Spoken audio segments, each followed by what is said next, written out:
I just had to let you know you're.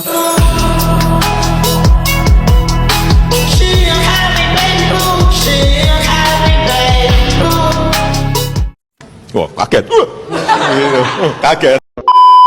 Assalamualaikum warahmatullahi wabarakatuh. Perkenalkan, nama saya Ihab Taufik.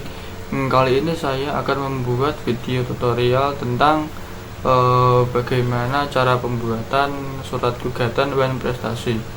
Oke, langsung saja kita ke videonya. A few moments later.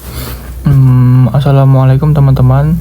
Di video kali ini saya akan membahas secara lengkap bagaimana cara membuat surat gugatan UN prestasi yang benar, sistematis, dan sesuai dengan praktik di pengadilan.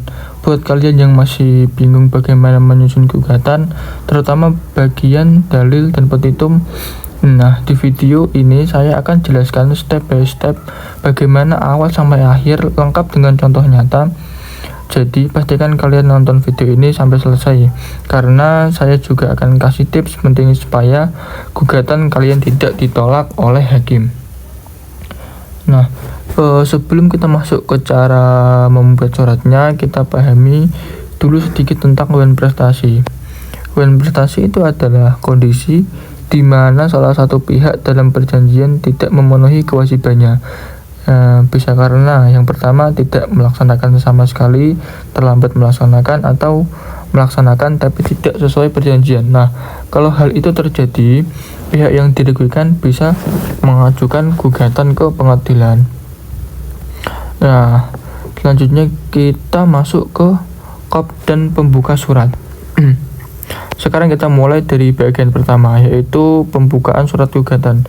Biasanya diawali dengan tempat dan tanggal, misalnya Demak 25 Februari tahun 2025. Contohnya yang ini yang saya garis bawahi. Nah, lalu ditunjukkan kepada ketua pengadilan yang berwenang. Dalam contoh ini kepada yang terhormat Ketua Pengadilan Agama Semarang di Semarang. Contohnya itu yang ini, yang saya garis bawahi. Kemudian jangan lupa ditulis perihal gugatan UN prestasi. Contohnya itu yang ini, yang saya garis bawahi juga. Nah, ini penting supaya langsung jelas jenis perkara yang diajukan. Selanjutnya masuk ke identitas para pihak. Pertama adalah penggugat, misalnya nama, alamat, dan keterangan. Contoh di kasus ini itu seperti nama Bapak Ahmad, tempat atau tanggal lahir pada kasus ini itu tidak disebutkan. Lalu ada alamat Jalan Diponegoro nomor 10 Kabupaten Demak. Contohnya itu yang ini, yang saya kotak, yang saya garis-garis ini. Lalu ditulis selanjutnya dalam gugatan ini disebut sebagai penggugat. Nah, contohnya itu yang ini, yang saya garis bawahi. Kemudian dilanjutkan ke tergugat. Misalnya PT Amanah Mulia dan alamat Jalan Sultan Agung nomor 45 Kota Semarang. Contohnya yang ini, yang saya kasih garis. Dan ditutup dengan selanjutnya disebut sebagai tergugat. Nah, contohnya itu yang ini, saya garis bawahi.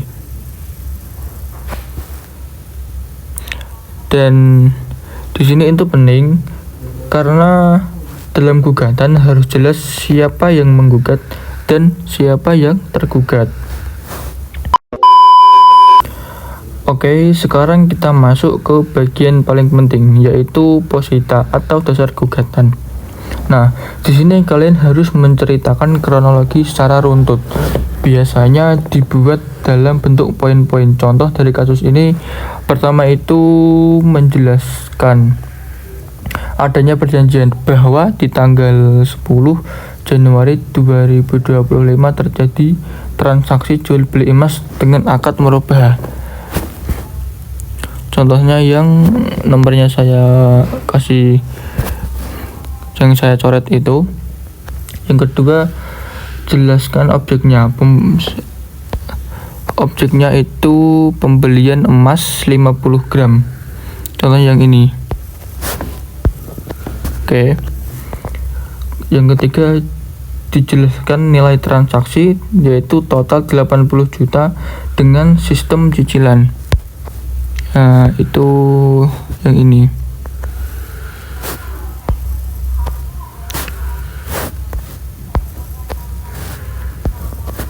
Nah, selanjutnya kita masuk ke poin yang keempat.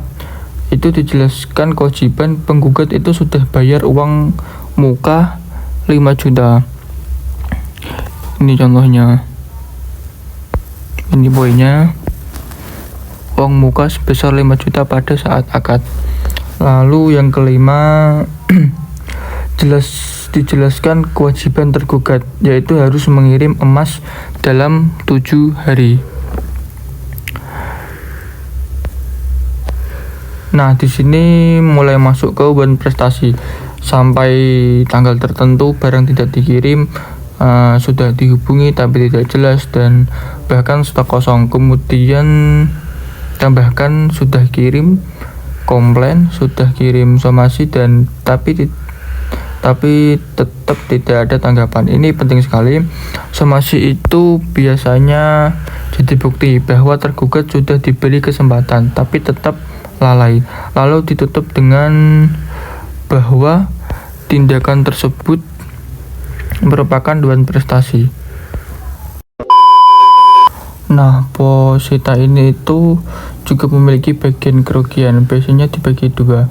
Nah, di sini di posita ini ada terbagi dari 19 poin di sini. Nah, kerugian material itu misal contohnya itu seperti uang muka 5 juta, yang selanjutnya ada kenaikan harga emas yaitu 13 juta, dan biaya lain itu 2 juta, total ada 20 juta. Selanjutnya ada kerugian imaterial, misalnya itu stres, kecewa, atau kehilangan peluang. Contoh ini itu ditaksir sekitar 5 juta. Nah, tips pentingnya itu kerugian harus jelas dan masuk akal supaya bisa dipertimbangkan oleh hakim. Selanjutnya ada tambahan permohonan khusus. Nah, setelah itu ada bagian tambahan yang sering muncul dalam gugatan. Ini itu biasanya dimulai setelah penjelasan kerugian. Contohnya permohonan sita jaminan supaya harta tergugat tidak dialihkan. Lalu permohonan putusan secara merata, artinya agar putusan bisa langsung dijalankan. Lalu ada permohonan uang somata, uang paksa, misalnya 100.000 per hari jika tidak patuh. Nah, ini menjawab pertanyaan penting. Permohonan tambahan dimulai setelah seluruh dalil dan kerugian dijelaskan. Nah, selanjutnya kita masuk ke petitum. Petitum itu juga bisa dikatakan sebagai tuntutan kepada hakim. Nah, di sini tuh ada 8 poin yang ini yang saya coret.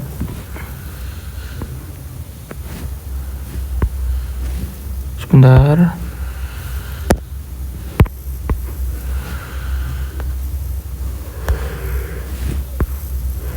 Ini ada 8 poin. Yang pertama itu ada mengabulkan gugatan penggugat untuk seluruhnya. Yang kedua ada menyatakan sah dan berharga semua alat bukti yang diajukan oleh penggugat.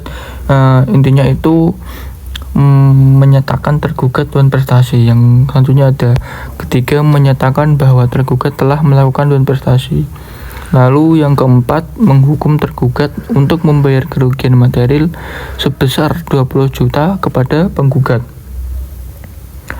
Lalu yang kelima, ada menghukum tergugat untuk membayar kerugian imaterial sebesar 5 juta kepada penggugat.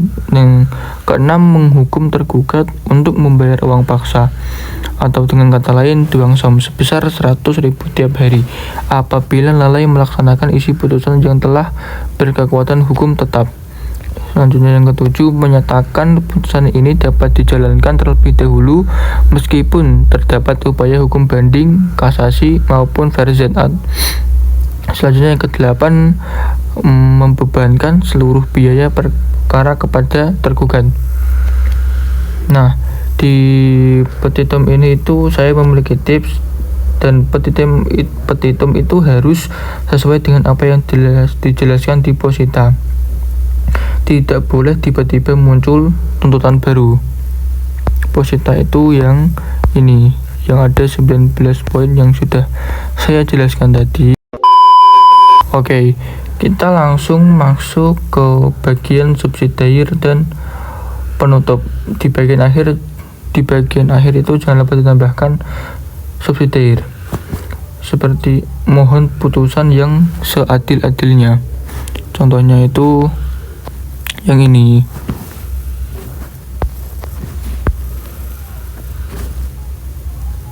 Yang saya garis bawahi ini itu bisa dikatakan sebagai alternatif kalau hakim punya pertimbangan lain, lalu ditutup dengan hormat penggugat dan tanda tangan. Contohnya yang ini, hormat penggugat. Nah, di tengah-tengah sini itu harus diisi tanda tangan nanti, lalu dan juga dikasih nama. Di sini tertera Bapak Ahmad ya, contohnya Bapak Ahmad. Oke, kesimpulan dari surat gugatan ini itu, surat gugatan dan prestasi ada 3 hal utama yang harus benar-benar diperhatikan. Pertama itu identitas para pihak harus jelas dan lengkap. Kedua, kronologi atau dalil gugatan yang disusun secara runtut, logis, dan berdasarkan fakta yang benar. Atau dengan kata lain, sesuai dengan yang ada di posita. Yang ketiga, petitum atau tuntutan harus sesuai dengan apa yang sudah dijelaskan sebelumnya. Yang contohnya yang ada 8 poin ini. Selain itu, jangan lupa untuk memperkuat gugatan dengan bukti seperti perjanjian, bukti pembayaran, dan somasi, karena itu yang akan menjadi dasar pertimbangan hakim. Kalau ketiga hal ini atau semuanya ini sudah terpenuhi, maka peluang gugatan kalian untuk diterima akan jauh lebih besar. Jadi pastikan kalian teliti dalam menyusun setiap bagian, karena kesalahan kecil bisa berpengaruh besar terhadap hasil putusan. Semoga penjelasan di video ini bisa membantu kalian memahami dan membuat surat gugatan dan prestasi dengan lebih baik. Oke, sekian dari saya. Wassalamualaikum warahmatullahi wabarakatuh.